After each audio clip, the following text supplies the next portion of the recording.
ባለትዳርና የአንድ ልጅ እናት ነኝ። ወደ ስደት ከመጣሁኝ 1 ዓመት ሆኖኛል። 1 ዓመት ሙሉ ግን እንቅልፍ አልወሰደኝም።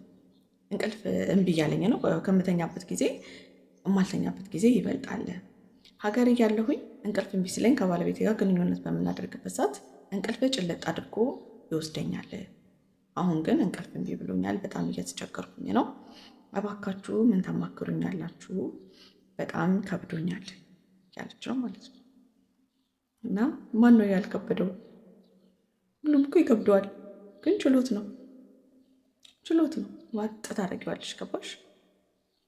እና የእንቅልፍ ኪኒኔ ከሆነ ምንም ማድረግ አይቻልም።